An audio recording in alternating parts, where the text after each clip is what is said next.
la doctora Rosaura Castillo Guzmán. La doctora cursó la licenciatura en Ciencias de la Educación, la maestría en Docencia en la Universidad Juárez Autónoma de Tabasco. Cuenta con un doctorado en Educación por la Universidad Olmeca.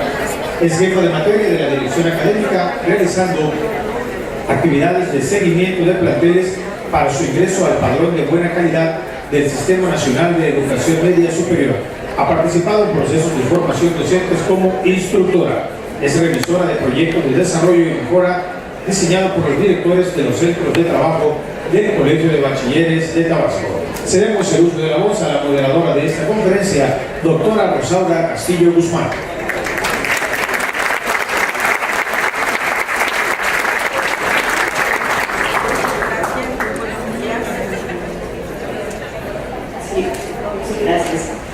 Muchas gracias, licenciado Carlos Hernández, por esta presentación.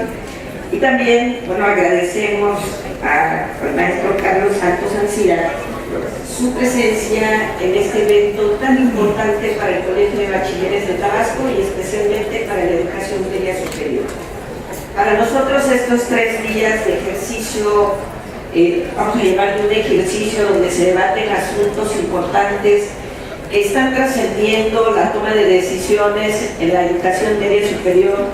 La participación de ustedes en estos 3 grandes días, en este marco del primer Congreso Internacional y el segundo Congreso Nacional de Educación Media Superior, nos ha permitido reconocer que el escenario que hoy en día nos está poniendo como reto este nuevo modelo educativo, bueno, el doctor o el maestro Carlos Santos Ancira, pues dará un panorama muy importante sobre lo que se está debatiendo hoy en día como preocupación central, que tiene que ver con la concreción de este modelo educativo en nuestras aulas de los colegios y de las distintas o de los distintos subsistemas de educación media superior.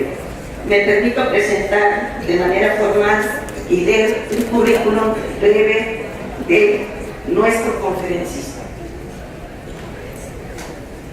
El antropólogo Carlos Santos Ancira es licenciado en Antropología Social por la Universidad Autónoma Metropolitana. Es maestro en Desarrollo Rural por el Centro de Estudios Económicos y Sociales del Tercer Mundo.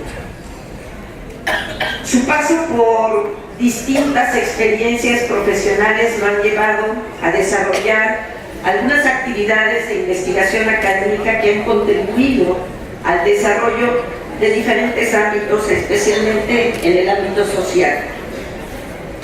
Ha desarrollado temáticas de investigación subsidiados por diferentes centros de investigación, especialmente por el Centro de Estudios Superiores, por el Instituto Mexicano del Seguro Social,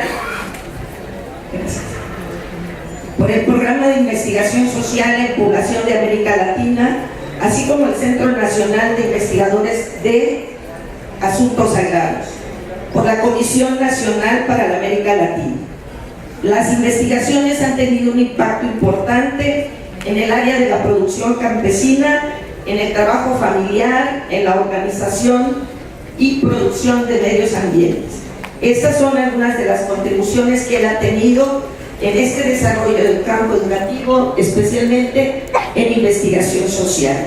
De la misma manera, al ser coordinador operativo en la Comisión Nacional de la Ciudadanía de Estudios contra la Discriminación, ha culminado en grandes proyectos. Uno de los grandes proyectos que él ha logrado consolidar fue la promulgación de la Ley Federal para prevenir y eliminar la discriminación. Un aporte que seguramente agradecerán todas aquellas poblaciones vulnerables en este ámbito.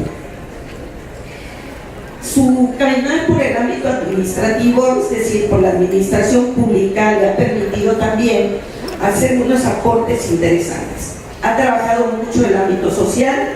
Su profesión original creo que le ha permitido tener estos acercamientos con estas poblaciones vulnerables.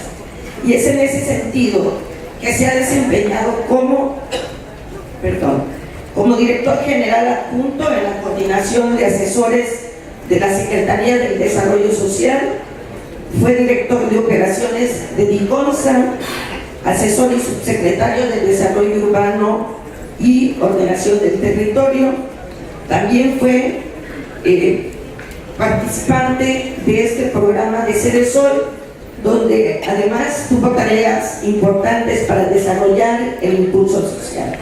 Hoy en día le toca ser un protagonista importante, especialmente en la toma de decisiones que tienen que ver con nuestro nuevo modelo educativo.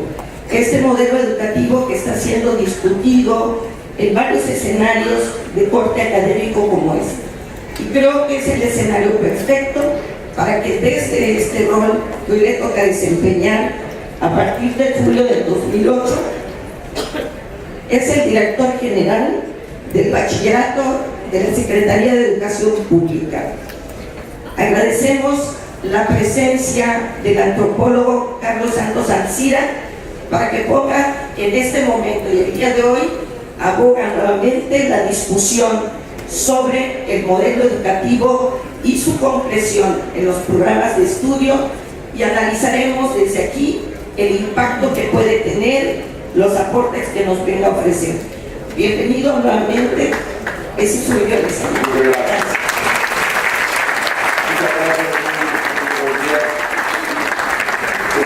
Casi seguro, ahora que yo mismo escuchaba, muy amable doctora, muchas gracias, esta semblanza curricular. Decían que pensaría razonablemente, estoy seguro de muchos de ustedes, y queríamos hacer este antropólogo, que muy buena parte de su vida se ha pasado en el sector agrario, que efectivamente tuvo alguna vinculación en algún momento con el trabajo legislativo, desde luego en el ámbito de la asesoría contra la discriminación. Y que bueno, nada más un pequeño detalle de corrección, desde hace 10 años, justamente en estos días, estoy cumpliendo 10 años como director general de Bachillerato. Una trayectoria esencialmente en el servicio público, que efectivamente en el arranque estuve tanto en docencia como en investigación, en la Universidad Metropolitana y en otros lugares.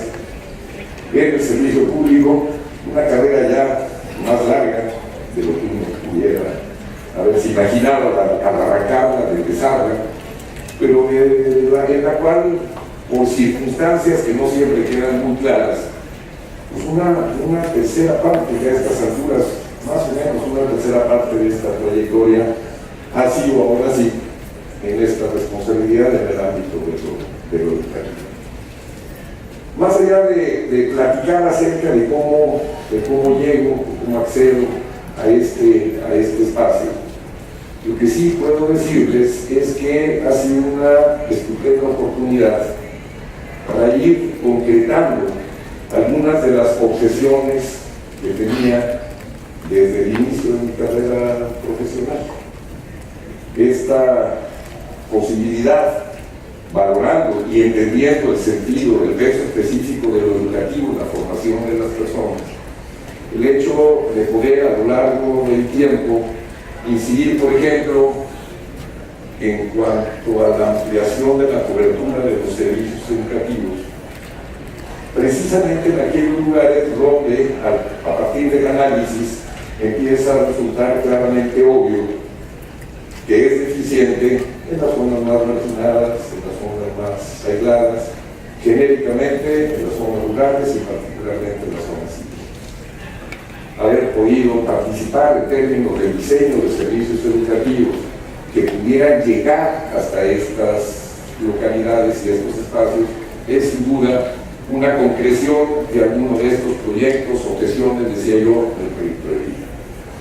Haber podido colaborar para la incorporación del enfoque intercultural, de la perspectiva de género, de los programas de estudio del bachillerato general, sin duda también es una de las posibilidades o de las expresiones de esta concreción. Reconocer al tema de lo educativo como el espacio donde efectivamente proyectos que puedan influir de una manera positiva en términos de la formación de las personas, particularmente de los jóvenes, es sin duda una cosa que en lo personal valoro y he valorado enormemente.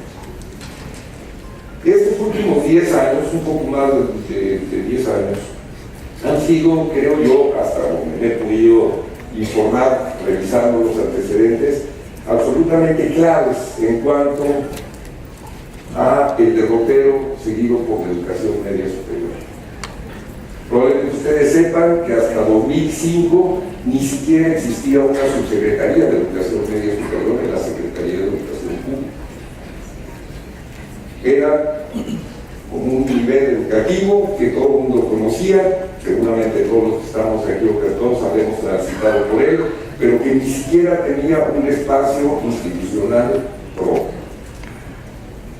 Si alguien hubiera preguntado en algún momento qué se pretende, que tiene que traer en su bagaje, qué debe traer cargando en la mochila un egresado de educación media superior, les aseguro una de dos: o no hubieran tenido una respuesta, o muy probablemente se pudieran encontrar con docenas de ellas.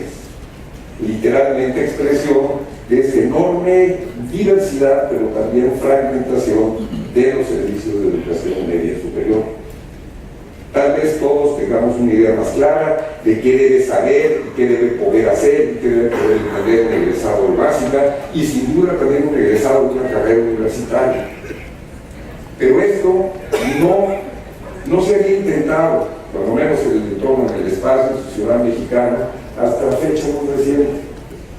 Hay, junto con el proceso de transformación institucional, hay también un primer momento que yo quisiera señalar, que realmente significa un parteaguas con todo el esfuerzo que significó en términos de análisis, de diseño, de trabajo técnico, académico, de diseño institucional, incluso de unos primeros esbozos de una transformación normativa legislativa, que fue la reforma integral de la educación media superior, la RIES.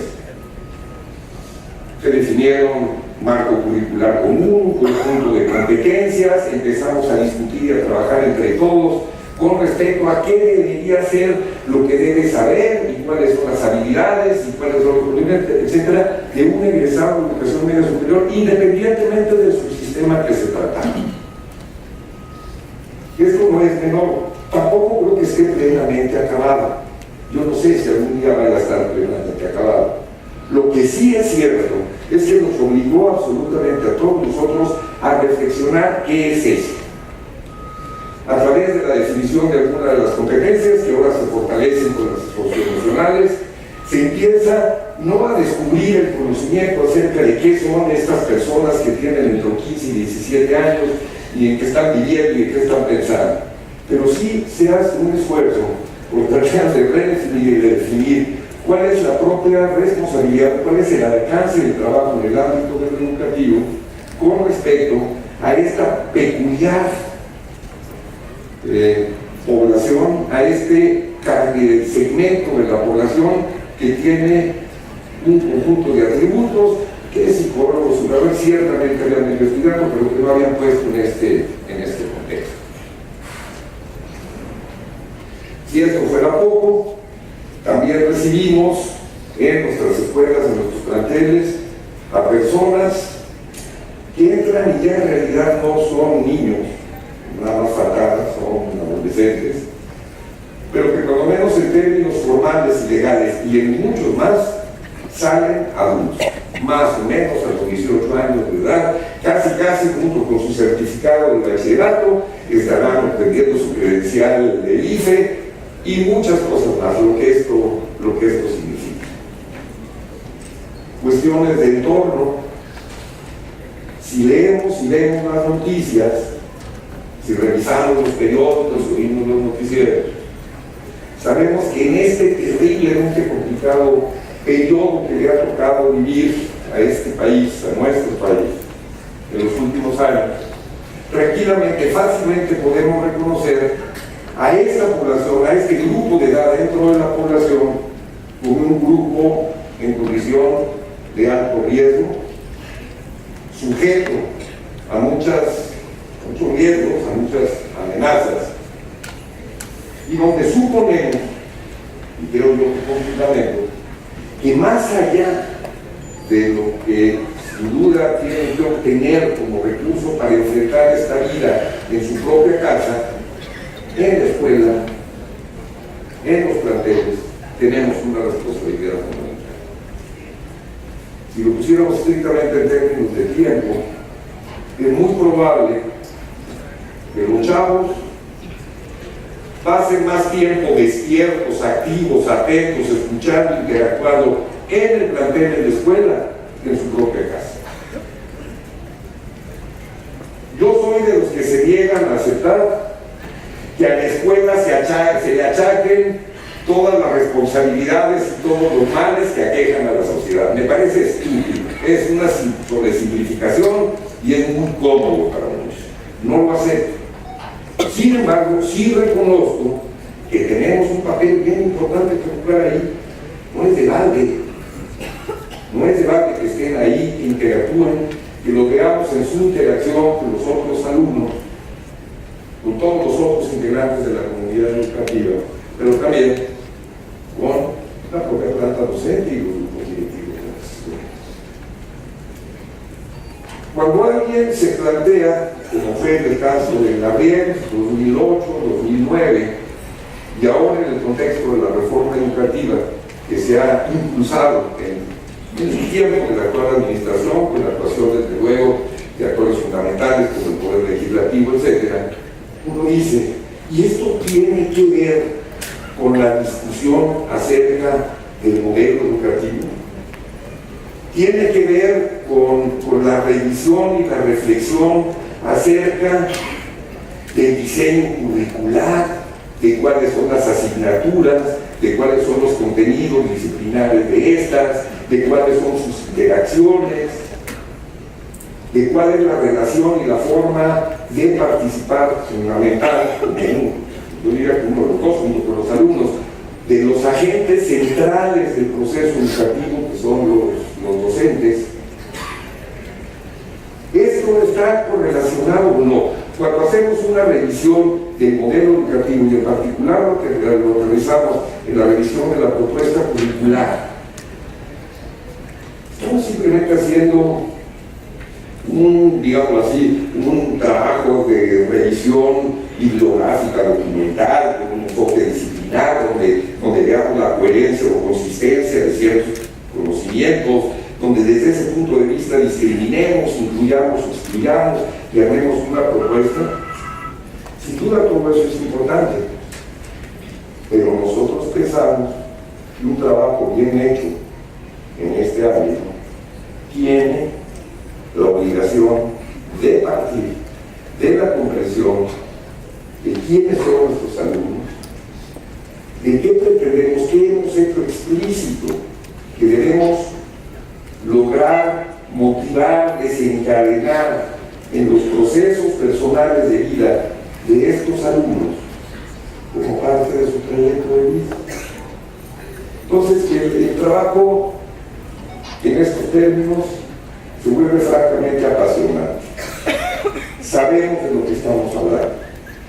Sabemos que estamos hablando de una responsabilidad que sin duda tendrá un impacto determinante en la vida de nuestros alumnos.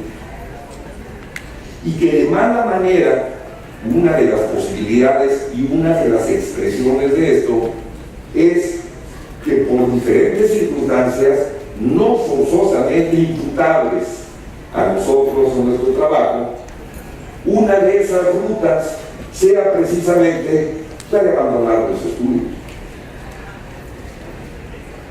Las cifras indican que aproximadamente 620,000, 640,000, probablemente si la cosa ha funcionado un poco menos de eso, pero de ese orden de magnitud, de jóvenes que se inscribieron a un plantel de media superior, en algún momento abandonaron.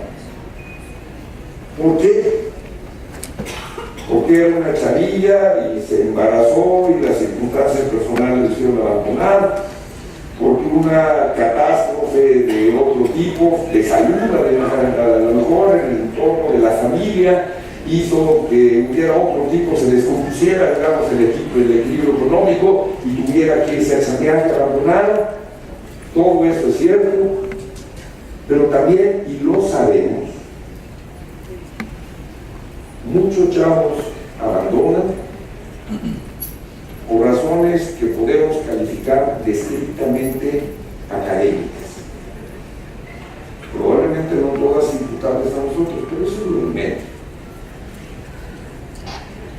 El abandono escolar será principalmente en el primer año y si me apuran tantito, sobre todo en el primer semestre. Y está fuertemente asociado al fenómeno de la reprobación. La situación familiar se volvió catastrófica de repente en el primer semestre o en el primer año de estudio, tal vez en algunos casos. Las chavillas o los chavos decidieron ponerse ahí a darle rejuego a las hormonas y de repente entonces dijeron, pues no, tampoco.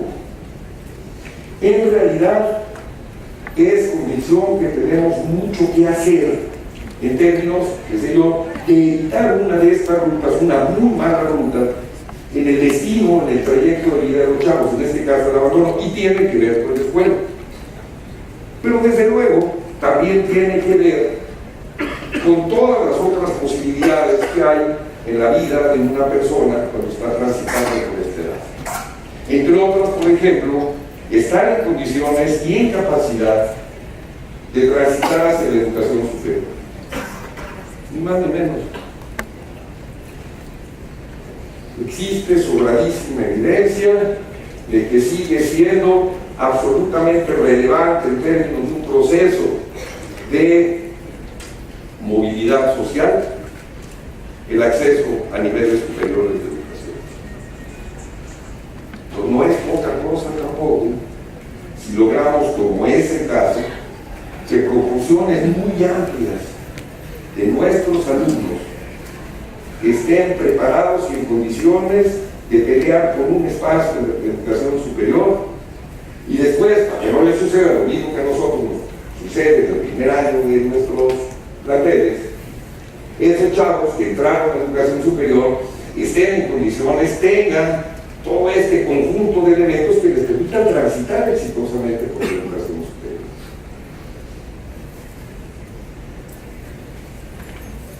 No puedo dejar de insistir en esto que me parece lo obvio. Todo esto y muchas cosas más, esto desde luego lo que estoy exponiendo es una simplificación de lo que está en juego, digamos, cuando hablamos de una revisión, de una propuesta educativa, de un nuevo modelo educativo. Y tendríamos que ver, pasa la siguiente, la primera diapositiva. No es una tarea nueva, como tal. Cuando menos en el ámbito de este espacio que compartimos con los colegios de bachilleres y con otros subsistemas que voy a mencionar después, esto es una práctica recurrente y cotidiana. No es tampoco la primera vez que se ha hecho una revisión curricular de programas de estudio de fondo. Esto lo hacemos con frecuencia, lo hacemos de manera sistemática.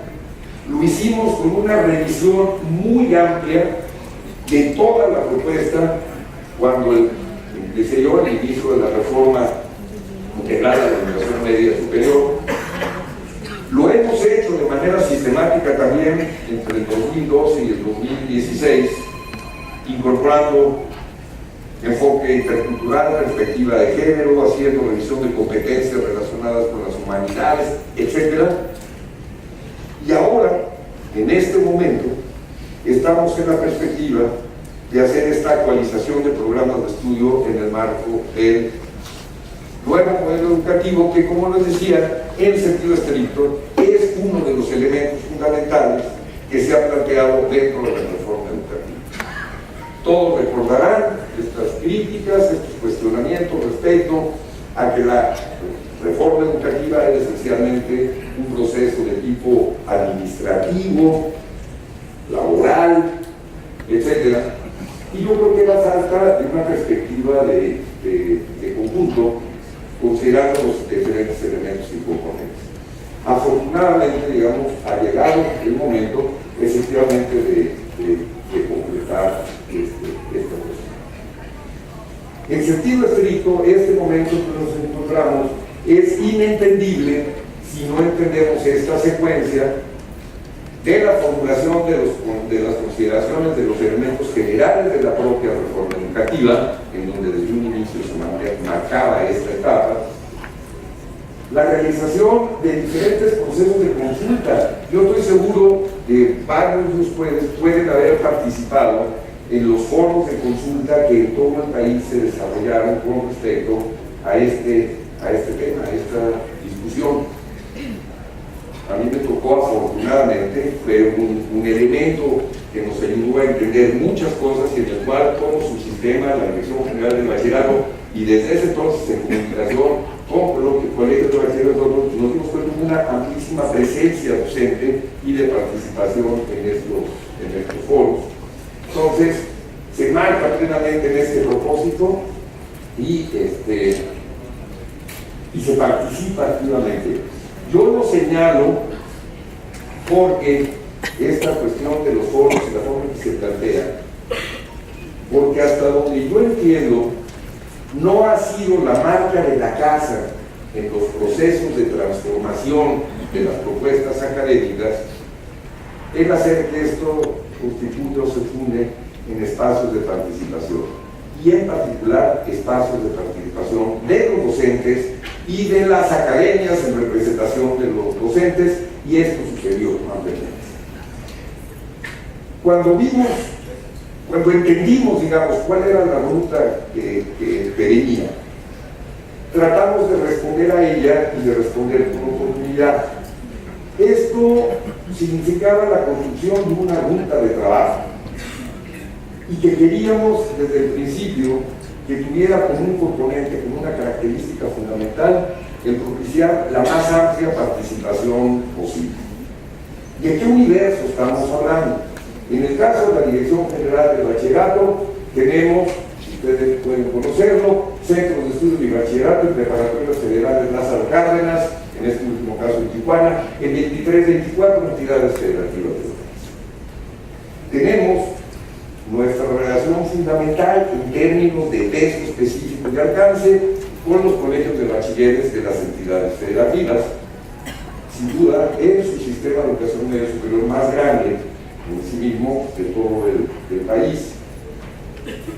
Tenemos, en el caso de la DGB, alrededor de 900 escuelas preparatorias particulares incorporadas X, alrededor de 900 X, también en todo el territorio nacional, desde pequeñas escuelas ubicadas en alguna localidad pequeña o intermedia, hasta conglomerados, déjenme llamarlos así, asociados a Anáhuac, Valle de México, Tec Milenio, etcétera, que pueden tener cada una de ellas 10, 12 o 15 o 30 planteles.